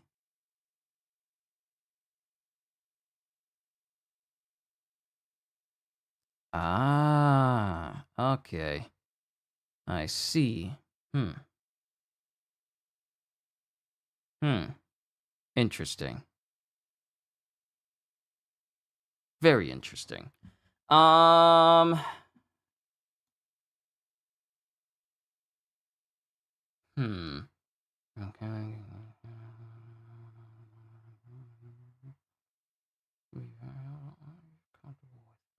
Sure. Why not? I choose Kaido's Devil Fruit flying would be a real benefit. I mean, Doflamingo's Devil Fruit can do that as well. But then again, Kaido has unbridled and unaided flight. It just needs his own flame clouds. And the string fruit needs actual clouds in order for you to fly over long distances. So, yeah, I'd say Kaido's is better. Plus, you have that man beast transformation. And if you are able to awaken it, which we've never known Kaido to do, then you can become even stronger. So here's what I'm gonna say. Give me Marco's Devil Fruit. Oh, that's actually very versatile. You're three types all in one. You're a Paramecia type, you're a Zoan type, and you're also a Logia type in your Phoenix state, which allows things to just harmlessly pass through you. So with Marco's Devil Fruit, you really have the best of both worlds, because for yourself, you're able to heal from any injury pretty much instantly because you're a Phoenix. But to address something real quick, before this year's out, and I want to say this to any would-be YouTubers who are in the process of having like a small channel or whatever, keep doing what you're doing. Keep doing what you're doing. It took me a while to get to where I am right now. It took me a while to get to where I am right now. It took a lot of diligence. You got to be determined to want to get your channel off the ground, and you got to be consistent. Like with me, I'm always making stuff every single day. There was a point where I had more videos than I had subscribers. So for any person who's trying to be a YouTuber and wants to get into a whole bunch of things, whether you want to get into, I don't know, making read-throughs of different things, keep doing what you're doing. I mean, the people will come. it's not like people knew who I was when I first started this. They didn't. They didn't know. I just happened to be another person who was just doing something. But you got to be consistent with it, and you got to also be presentable with what you're doing as well. Make sure it's something that you are okay with uploading. If you're comfortable with it, then that's fine. But if you don't like what you're doing and you don't like what you're uploading, how can you expect anybody else to like it? This is just an all-around advice for anybody who's looking to get their channel off the ground and really want to, like do more for their channel or whatever. You got to be consistent. You got to be adamant about it. You better have that determination to look past any negative comments or anyone being coarse with you online, because here you're basically putting yourself out there for criticism for basically everything that you do. So you got to be mindful of that. So if I have anybody who's trying to who has what they would call a small channel, I mean, for me, I call this, I consider like, well, my channel may not be all that big, but 4,600 people is pretty substantial. But never look at what you're doing as small, let alone never look at your channel as being small. Everything start out small at first, but as long as you're determined and you really want to see it through, you got this. You'll be all right. Just keep working at it. That's for anybody who's trying to get their channel off of the ground and want to get their names known and everything. Just keep working at it. You can take, oh, hold on, what are you guys are saying? Give me Marco, I wouldn't choose it, but having Viola's fruit would be cool. Very underrated fruit. You could take Bikini Bottom and fly it somewhere else. You can take Bikini Bottom and fly it somewhere else. For Viola's fruit, who needs observation hockey? Viola's fruit is super underappreciated. It's a lot stronger than we realize. I mean, look at all the different things it can do. You can turn your tears into steel, stone. You can into like, is that steel? Hold on, let me look up Viola's devil fruit.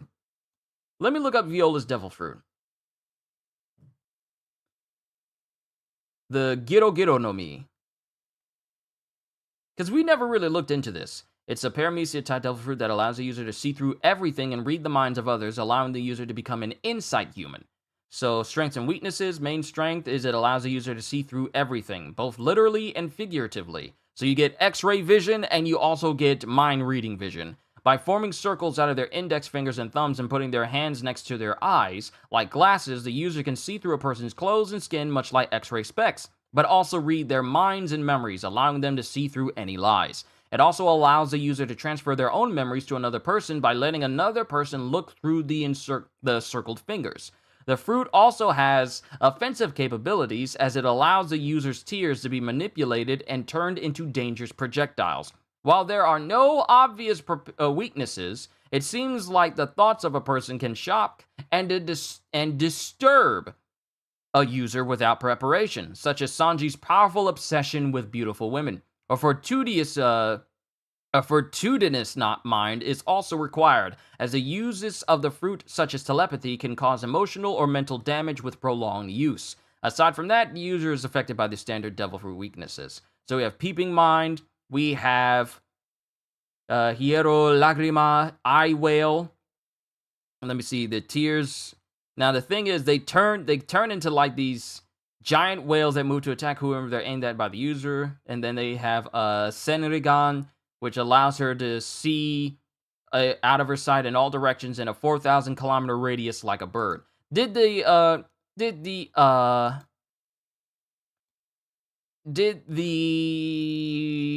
Byakugan, can it see that far?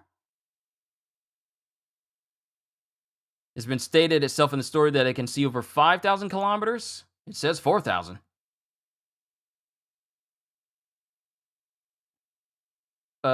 It said, but apparently they can be read as 1,000 ri sight, where a ri is a unit of measurement in Japan equal to 3,927.27 meters. Accordingly, 1,000 ri is almost 4,000 kilometers, called All-Seeing Eye in the Viz manga and Clairvoyance in the Funimation dub. Okay. So she's got like a 4,000 mile radius. How much is the Byakugan? Hey, Kyushu, Armament Hockey or Conquerors?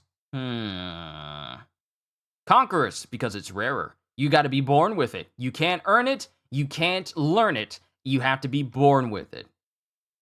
But I'll take Conquerors because I can learn armament. If you can't learn Conquerors, but you can learn armament.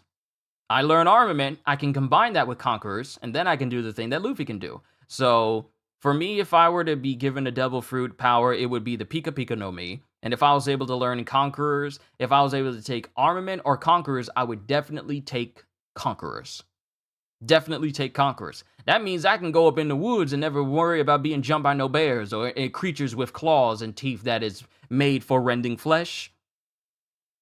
Byakugan was 800 meters. Oh yeah, okay. So the Byakugan has far less range than Viola's eyesight, because Viola was able to see across the entire country of Dressrosa during the events of that. But yeah, I gotta be on topic here. So everybody, this has been my reflection stream for this year. This is my last one. This is my last reflection stream for the year 2023. Now, I've been thinking about whether or not I'm going to have a final stream where I'm just talking to you guys. Actually, I am. I've kind of considered that this was going to be my last stream for today, but I still want to have one more session later this evening, possibly around 6. I got to set it up. Possibly around 6, where I'm just talking to you guys. Not about One Piece, but just everything that's transpired this year for me, for the channel, and what to expect from me and the channel. In 2024. By the way, what was I gonna say about small YouTubers? Oh, I've already addressed that. Earlier on. But I want to have a stream later where I'm talking to you guys just about all the things that happened this year and what's going to be happening next year. I already got things lined up, and I already have a bunch of things I'm probably going to be doing in January because the solo leveling anime is supposed to be starting this week or next week. Then there's a One Piece Pirate Warriors content that's going to be next week. And then later at the end of the month, it's Kill the Justice League. And then February, it's Grand Blue Fantasy Relink. And then in March, it's Dragon's Dogma. And then there's a whole bunch of things later down the line. But we'll cross that bridge when we get to it. But I'll address it and I'll talk about it all during my final stream for 2023. So I'll talk about it then. Is that like an hour from now? Possibly. I may do it at 6:30. So I can give myself a little bit of extra time.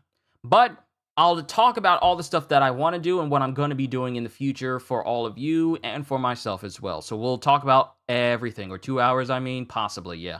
But I'll talk about it then. But I'm done, ladies and gentlemen. This year for One Piece has been absolutely phenomenal. And if I don't see any of you here during my final stream for 2023, I just want to say Happy New Year. Thank you for spending this year with me. And I just have to say, it's been an immense honor and privilege to be your entertainer this year. If I don't see you again, Happy New Year to you and yours. But I'm done. I got some other things I need to take care of. Hope y'all enjoyed. Can't wait to see you all in my next video. Like, comment, subscribe, even become a member, because I am always looking forward to entertaining you. So have a fantastic day. And once again, as always, later, peoples.